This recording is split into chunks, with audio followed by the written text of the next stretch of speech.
I want to open up about something that's probably a little peculiar to talk about with your audience online. And some of you are probably going to be thinking, isn't this a food and fitness channel? And yes, it is. But I know my mission has always been, and even more than ever, is to help people. And I've realized through the years, one of the best ways to help people is to be just completely transparent. And so this might be a little weird, but I'm going to open up about it. So I'm talking about... That's right. Let's go.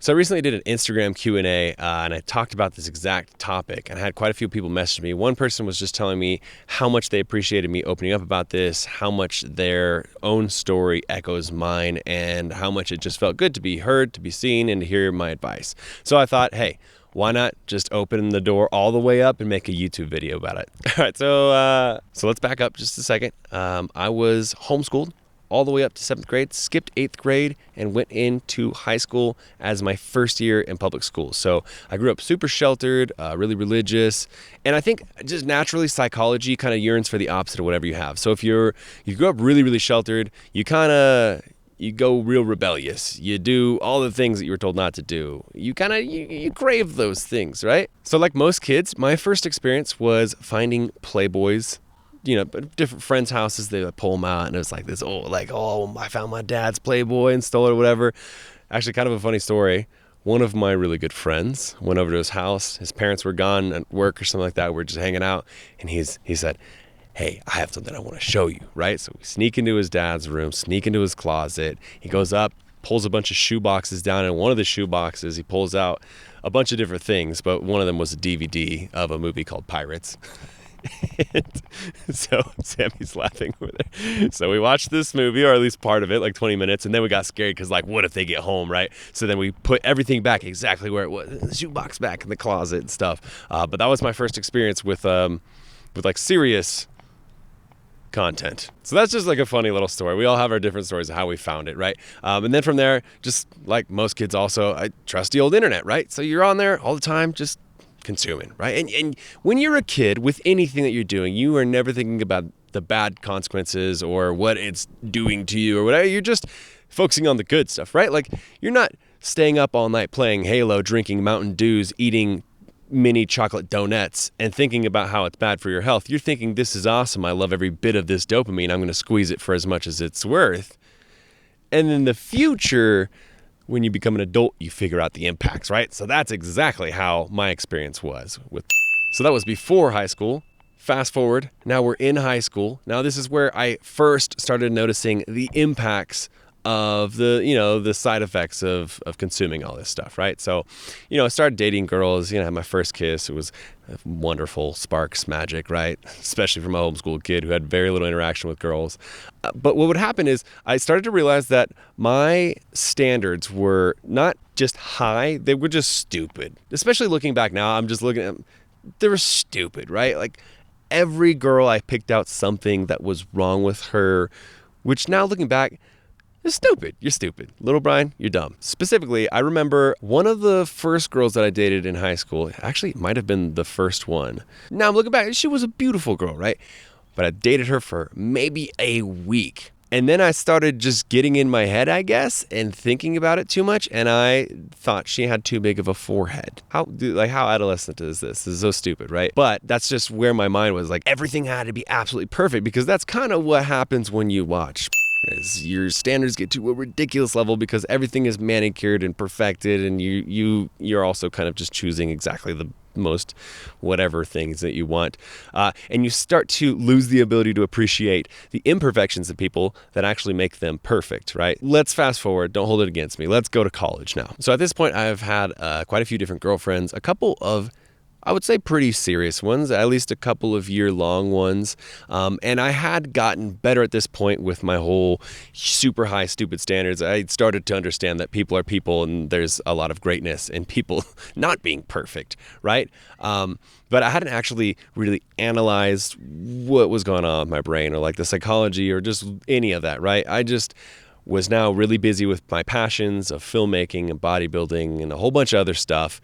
And so I was just busier. So sort of naturally, there became these bouts of completely not consuming any of it at all, and then bouts of consuming tons of it, right? Instead of it just being all the time, like when I was a really young kid. Something that I definitely noticed is that my brain was just thinking in a different way. I was very distracted with the things that I was trying to do, which when you're younger, you don't think about that because you're not trying to do anything. You're just trying to have fun. But when you're a bit older and you start having passions, you want to have drive and focus. You want to be able to really put your brain power into something to do it as best as you can. And then you really do notice when your brain strays, when you get defocused. And so I would notice that sometimes when I was on those on periods where I was consuming a lot, it'd be maybe multiple times a day that I was watching it. And then the other thing that I would notice is that small things in day-to-day life could kind of like trigger the desire to go consume more of it. So then fast forward a little bit more over the years, and if you've been following me for a long time, you know that I have definitely started leaning harder and harder and harder into self-improvement, probably over the last, I would say maybe 5 or 6 years. And that, spans farther than just bodybuilding and stuff and fitness, but other things, spiritual growth, mental growth, productivity, reading all sorts of different books and doing different practices and just trying to create better habits, all that kind of stuff, right? And one of the things that happens when you start going down that route of trying to improve yourself as much as possible is you kind of have to audit yourself, right? So you have to self-analyze how you operate and or what you could do better and how you could optimize what's going on, right? And so I think that was the time where I really realized the impact that it was all having, right? Where in the past, obviously I know there's side effects and stuff, but whatever, just do whatever. Now I was realizing there was fun in the moment. There's that dopamine rush and it's in the short term, really fun. But then the long-term side effects and the medium-term side effects way outweighed the fun that I was having in that short. So some of the side effects were unable to concentrate when I was trying to have deep focus on work because any small thing could set you off, especially if you work on the computer a lot, video editing, things like that, and you're trying to download videos or something, right, to use in your project, and then you see a thumbnail over there, something sets you off, something small, right? But also just not having as high quality of focus where you're able to spend long periods of time with high focus. The periods of time that I was able to do high focus were much shorter, and I wanted to elongate those. Another thing I noticed just on a personal level was my connection with my partners definitely was not where I wanted it to be. I don't know if I could describe it in just a couple sentences, but I just feel like I wasn't connecting with them deeply with just how I was showing up, actually just like speaking to them and how I was interacting with them, how I was showing care or love towards them, but also when we were actually having sex or making love. I just didn't understand the dynamic of what it could be because I was, my role models, my examples were not great. Another thing that really bothered me is I really love seeing people for who they are, and I really appreciate seeing the differences in people, especially people who represent themselves or are just different than me. I love seeing how people can be different. And one of the things that was really bothering me is that I was unable to appreciate feminine beauty versus thinking of women as hot or sexy, right? I was having a hard time separating those thoughts because there's a time for both, I definitely think. But I think that some people don't even know how to do this at all. Like a lot of men, I don't think even know how to do this at all. Just appreciate a woman for her feminine beauty or her feminine power and completely just take out the entire sexual part of that. And then the obvious ones that a lot of people on the internet have talked about with like no fap and all that stuff, definitely lethargic. So more tired when I wake up, less energy throughout the day, less energy during the workouts, less energy to focus on work, and lower self-esteem, lower confidence, especially when it comes to actually talking to women, interacting with even like my partners and stuff, just lower confidence. Didn't like that. Didn't like how any of those feelings felt with me.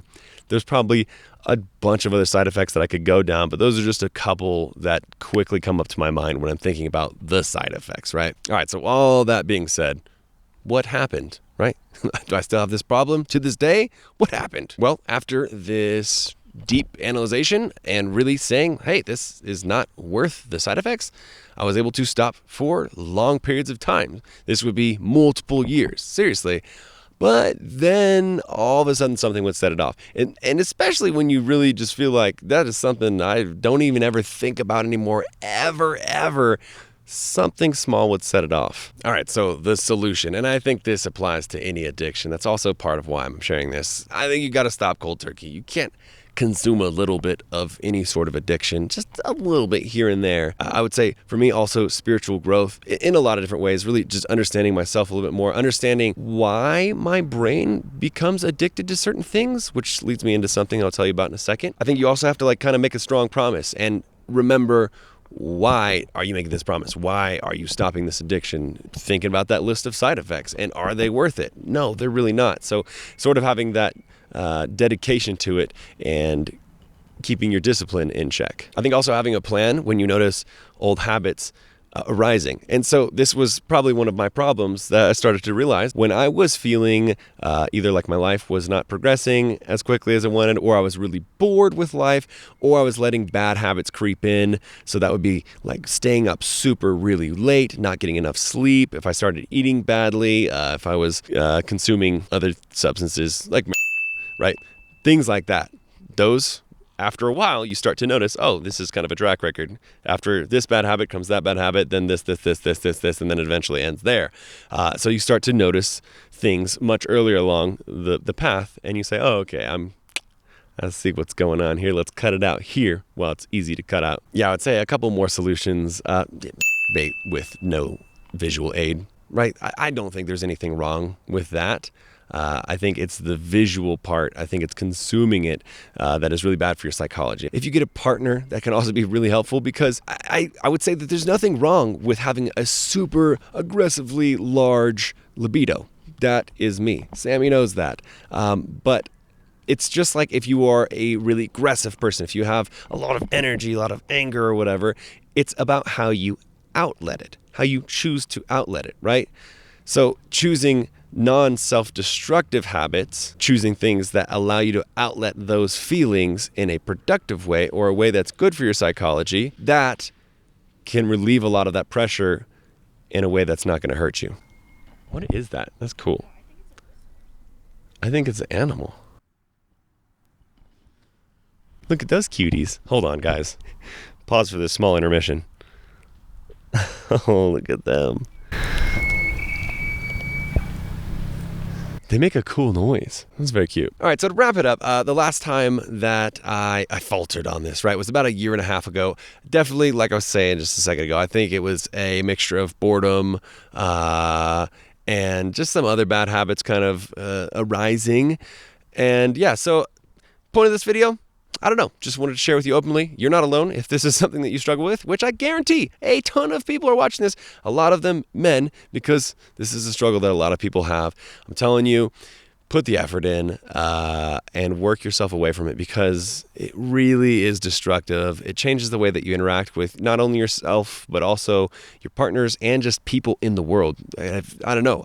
For me, I always felt like people could feel the energy difference when I was consuming versus not consuming. With any addiction, it's going to be a struggle. It's never going to be super easy, and you're always going to falter. None of that is a bad thing that you should feel guilty for. The main thing I would say is just you got to keep working at it, and you have to, as you keep going, learn from your mistakes so that you can improve how you address whatever your addiction is in the future. So here's me opening up, being transparent. I'm ready for the troll comments, ready for a bunch of people to tell me I'm a loser, because I'm not, but I'm ready for those comments anyways. If you struggle with something like this in the past, and you're not ashamed, let me know in the comments. I'd love to start a conversation with you. Send me a DM on Instagram. We can definitely talk. But again, yeah, just wanted to open up about this. Definitely a little bit of a different style video on my channel, but I hope you can understand why I shared it. Yeah, just being transparent and wanting to help people. So if you enjoyed the video, give it a thumbs up. Let me know your thoughts in the comments below. Subscribe if you're not subscribed already. And wait for next weekend's video, because it is the last episode of the Van Life series, season 1. It's going to be absolutely fire. I'll see you beautiful people then.